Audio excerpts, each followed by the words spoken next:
नमस्कार दोस्तों। पिछले एपिसोड में हमने बात की थी उस अदृश्य साक्षी की जो दिखाई नहीं देता लेकिन हर सोच, हर भाव और हर कर्म को अपने भीतर दर्ज करता चला जाता है। और आज हम उसी विचार को एक और परत नीचे ले जाकर पूछने जा रहे हैं एक ऐसा सवाल जिसे सनातन धर्म हजारों सालों पहले पूछ चुका था, लेकिन आधुनिक मन आज भी पूरी तरह समझ नहीं पाया है। क्या सिर्फ इंसान की चेतना याद रखती है या जगहें भी याद रखती हैं?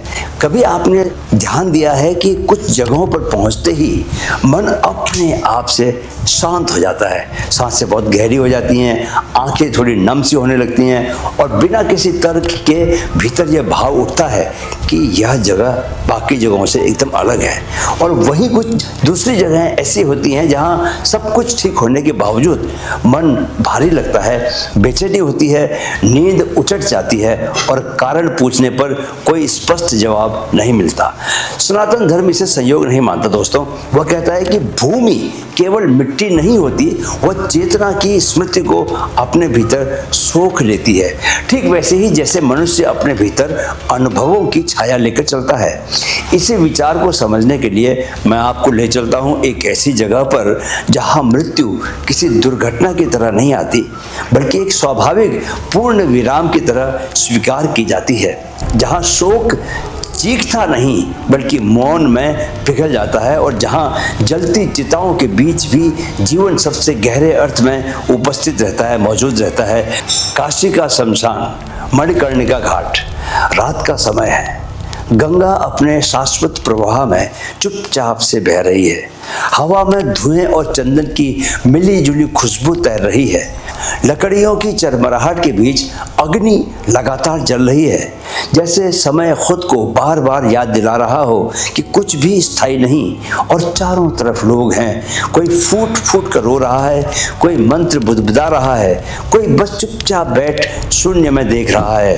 और हैरानी की बात यह कि इस पूरी मृत्यु भूमि में कहीं भी आतंक नहीं है, न कोई हड़बड़ी है, न कोई चीख, बल्कि एक अजीब सी स्थिरता है, स्टेबिलिटी है। जैसे यहाँ जीवन और मृत्यु ने आपस में युद्ध नहीं बल्कि समझौता कर लिया हो। जो पहली बार आता है वह कांपता है, क्योंकि उसका मन मृत्यु को अब तक एक विचार की तरह जानता था, अनुभव की तरह नहीं। पर जो थोड़ी देर रुक जाता है, जो बिना भागे, बिना मोबाइल निकाले, बिना खुद को बचाने की कोशिश किए बस बैठ जाता है, वह महसूस करता है कि यहाँ डर नहीं, यहाँ एक निर्मम सी स्पष्टता है। एक ऐसा दर्पण है जहाँ जीवन के सारे झूठ अपने आप उतरने लगते हैं। और तभी यह एहसास जन्म लेता है कि जीवन और मृत्यु दो विरोधी शक्तियां नहीं हैं, बल्कि एक ही सत्य के दो चेहरे हैं। एक जो आता है, दूसरा जो लौटता है। यही वो क्षण है जहाँ सनातन धर्म का रहस्य खुलता है, क्योंकि शमशान हमें मृत्यु की पूजा नहीं सिखाता, वह हमें जीवन की प्राथमिकताएं सिखाता है। वह हमें यह याद दिलाता है कि जिस शरीर पर हम इतना गर्व करते हैं, जिस नाम, पद, उपलब्धि और अपमान को हम अपनी पहचान, अपनी आइडेंटिटी मान लेते हैं, वह सब यहाँ लकड़ियों के साथ राख बन जाता है। और जो बचता है वह केवल वह है जो हमने भीतर जिया था। काशी को मोक्ष भूमि इसलिए नहीं कहा गया कि यहाँ मरने से कोई जादू हो जाता है, बल्कि इसलिए कि हजारों वर्षों से यहाँ चेतना ने मृत्यु से आंख मिलाना सीखा है। यहाँ मृत्यु को छिपाया नहीं गया, इसे शहर के बाहर नहीं फेंका गया, इसे जीवन के बीचों बीच रखा गया, ताकि हर गुजरता हुआ इंसान यह भूल न जाए कि उसका अहंकार, हर स्वार्थ, हर संग्रह एक दिन इसी अग्नि के सामने बेईमानी हो जाएगा। जब कोई स्थान पीढ़ियों तक उसी भाव में जिया जाता है, स्वीकार, त्याग और सत्य के भाव में, तो वह भाव उस स्थान की हवा में, उस स्थान की मिट्टी में, जल में घुल जाता है। और इसलिए काशी का शमशान डरावना नहीं लगता, वह वैराग्य सिखाता है। एक ऐसा वैराग्य जो भागने का नहीं, जागरूक होकर जीने का नाम है। यहाँ कोई आत्मा भटकती नहीं, क्योंकि यहाँ मोह टिकता नहीं है। जहाँ मोह नहीं वहाँ बंधन भी नहीं, और जहाँ बंधन नहीं वहाँ भय भी नहीं, क्योंकि भय हमेशा खोने से पैदा होता है, और जिसने पहले ही छोड़ना सीख लिया हो दोस्तों, उसके पास डरने के लिए कुछ बचता ही नहीं।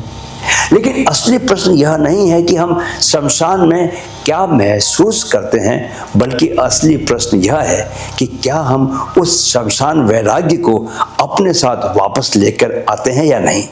क्या हम दफ्तर में, अपने ऑफिस में, क्या रिश्तों में, रिलेशनशिप्स में, निर्णयों में, फैसलों में, संघर्षों के बीच भी उस स्पष्टता को याद रख पाते हैं कि यह जीवन किसी एक व्यक्ति के लाभ के लिए नहीं, बल्कि एक बड़े संतुलन का हिस्सा है। अगर शमशान का वैराग्य हमारे मन में जीवित रहे दोस्तों, तो हम कम स्वार्थी होंगे, कम क्रूर बनेंगे, कम जल्दी आहत होंगे, और शायद ज़्यादा जिम्मेदारी से जिएंगे, क्योंकि तब हमें यह समझ में आ जाएगा कि दूसरों को कुचल कर खड़ा होना दरअसल खुद को ही खोखला करना है। सनातन धर्म शमशान को डर का प्रतीक नहीं बनाता, वह उसे जीवन का कंपास बनाता है, एक ऐसा आंतरिक दिशा सूचक जो हमें बार बार याद दिलाता है कि अगर अंत सबका एक सा है तो जीवन को केवल मैं आई के इर्द गिर्द घुमाने का कोई तर्क नहीं बचता। और शायद यही कारण है दोस्तों कि जो व्यक्ति शमशान वैराग्य को समझ लेता है, वह कहीं भी रहे भीतर से मुक्त रहता है।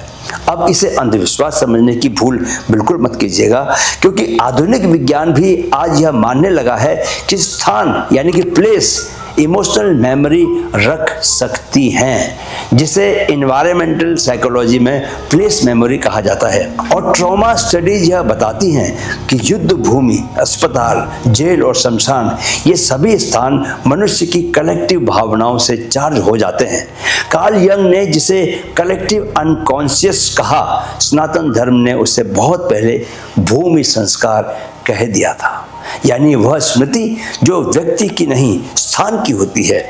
इसीलिए भारतीय समाज में घर को शुद्ध किया जाता है, दिया जलाया जाता है, मंत्र पढ़े जाते हैं, धूप दी जाती है, और मृत्यु के बाद कुछ दिन घर को शांत रखा जाता है, क्योंकि उद्देश्य आत्मा को रोकना नहीं होता, उद्देश्य होता है जीवितों की चेतना को हल्का करना, ताकि वह स्थान भारी स्मृति में अटक न जाए।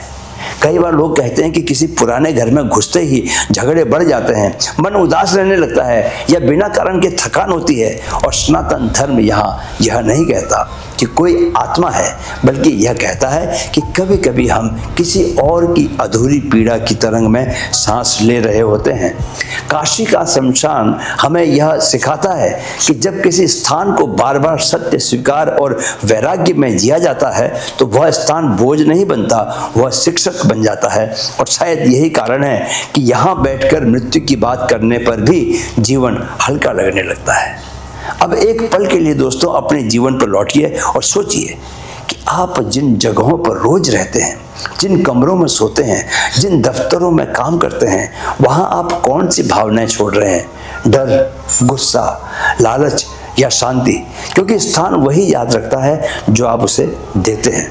सनातन धर्म का रहस्य यही है कि वह हमें डराकर नहीं सुधारता, वह हमें जिम्मेदार बनाता है, यह समझकर कि अगर जगहें याद रखती हैं तो हमें केवल अपने कर्म नहीं, अपनी उपस्थिति भी पवित्र रखनी होगी। और आज की सीख बस इतनी सी है दोस्तों, क्या जब आप किसी जगह से गुजरें तो यह सोचकर गुजरें कि आप वहां पर क्या छोड़कर जा रहे हैं, क्योंकि हो सकता है कि कोई और कल उसी हवा में सांस ले। दोस्तों अगले एपिसोड में हम एक और गहराई में उतरेंगे और पूछेंगे एक ऐसा सवाल जो शरीर से जुड़ा है।